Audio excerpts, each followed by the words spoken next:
Phone pay లో recent గా cash బ్యాక్లు అయితే ఇవ్వడం జరుగుతుంది. ఇంత ముందుకు ఫోన్ పే వాడు గత 2-3 సంవత్సరాల బ్యాక్ అయితే క్యాష్ బ్యాక్లు ఇచ్చేది, తర్వాతకి ఆపేస్తాడు. ఇప్పుడు దానికి కాంపిటీషన్ గా చాలా యాప్స్, సూపర్ మనీ ఇలాంటి యాప్స్ రావడంతో ఈ ఫోన్ పే వాడు కూడా క్యాష్ బ్యాక్లు అయితే ఇవ్వడం జరుగుతుంది.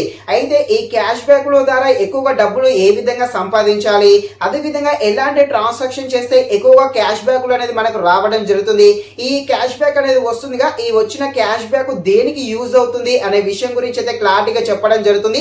ఈ వీడియో మెయిన్ పర్పస్ ఒకటే, మీరు ఎక్కువగా క్యాష్ బ్యాక్లు ఏ విధంగా పొందాలి, ఎలాంటి ట్రాన్సాక్షన్ చేస్తే ఎక్కువగా మీకు క్యాష్ బ్యాక్లు వస్తాయి అనే విషయం గురించి చెప్తాను. అదే విధంగా ఎక్కువ క్యాష్ బ్యాక్లు పొందడం కోసము ఎలాంటి ట్రిక్స్ పాటించాలి అనేది కూడా చెప్పడం జరుగుతుంది. మీరైతే ఈ వీడియోని క్లారిటీగా చూడండి, మీకే పూర్తిగా అర్థం అవ్వడం జరుగుతుంది. సో ఇంకా ఎవరైనా మన ఛానల్ ని సబ్స్క్రైబ్ అండ్ లైక్ చేయకుండా ఉంటే ప్లీజ్ తప్పకుండా మన ఛానల్ ని సబ్స్క్రైబ్ అండ్ లైక్ చేసి కాస్త నాకు సపోర్ట్ చేసేయండి. ఇక మనమైతే కంటెంట్ లోకి వెళ్ళిపోదాం. ఫోన్ పేలో క్యాష్ బ్యాక్ రావాలంటే ఫస్ట్ మీరు ఫోన్ పే ట్రాన్సాక్షన్ అనేది నెంబర్ టు నెంబరు అస్సలు చేయవద్దు. ఇలా చేస్తే మీకు క్యాష్ బ్యాక్ అనేది ఏమీ రాదు. అంటే మీ ఫ్రెండ్ ఉన్నాడు, అతని నెంబర్కు మీరు మనీ పంపించారనుకోండి, క్యాష్ బ్యాక్ అయితే ఏమీ రాదు. మీకు క్యాష్ బ్యాక్ రావాలి అంటే నెంబర్కి కాకుండా బయట షాప్లో అయితే ట్రాన్సాక్షన్ అయితే చేయాల్సి ఉంటుంది. అది కూడా ఆ షాప్కు సంబంధించిన క్యూఆర్ కోడ్ ఉంటుందిగా, దానికి మాత్రమే స్కాన్ చేసి అయితే పే చేయాలి.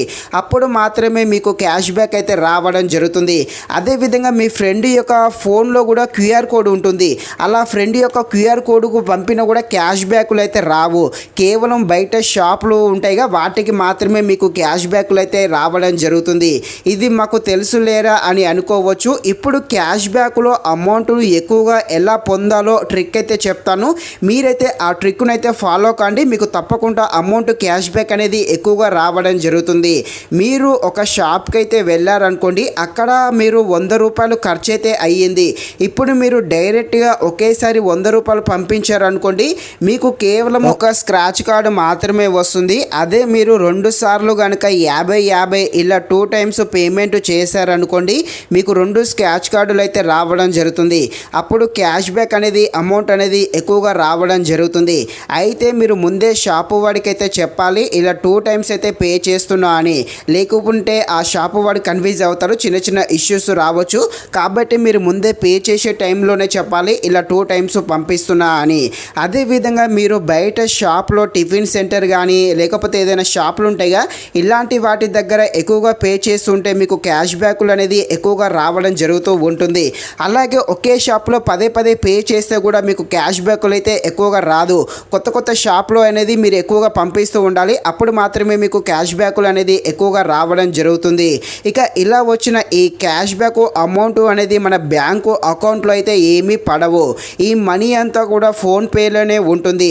మరి ఈ మనీ అంతా కూడా దేనికి యూజ్ అవుతుందంటే, మీరు మొబైల్ రీఛార్జ్ చేసుకున్నప్పుడు, అదేవిధంగా మీరు బయట షాప్లో టిఫిన్ తిన్నప్పుడు అక్కడ పే చేస్తారు కదా, అలాంటి సిచ్యువేషన్లో ఈ అమౌంట్ అనేది యూజ్ అవ్వడం జరుగుతుంది. కాకపోతే మీరు 100 రూపాయలు క్యాష్ బ్యాక్ వచ్చేదాకా అలానే 100 రూపాయలు అయితే ఉంచండి. ఇలా 100 రూపాయలు వచ్చేదాకా సేవ్ చేశారనుకోండి, ఆ 100 రూపాయలు అనేది ఒకేసారి యూజ్ అవుతుంది. అప్పుడు మీకు అమౌంట్ అనేది అంటే ఈ 100 రూపాయలు అమౌంట్ అనేది ఎక్కువగా యూజ్ అవ్వడం జరుగుతుంది. ఇది ఫ్రెండ్స్, నేను చెప్పినట్టు చేయండి. ఈ ఫోన్ పే ద్వారా ఎక్కువగా క్యాష్ బ్యాక్లు అయితే నేను చెప్పినట్టు చేస్తే మీరైతే ఎక్కువగా క్యాష్ బ్యాక్లు అయితే పొందడం జరుగుతుంది. ఇది ఫ్రెండ్స్, మరిన్ని ఇలాంటి వీడియోస్ కోసం అయితే మన ఛానల్ ని తప్పకుండా లైక్ అండ్ సబ్స్క్రైబ్ చేయండి. Thank you watching this video. జై హింద్.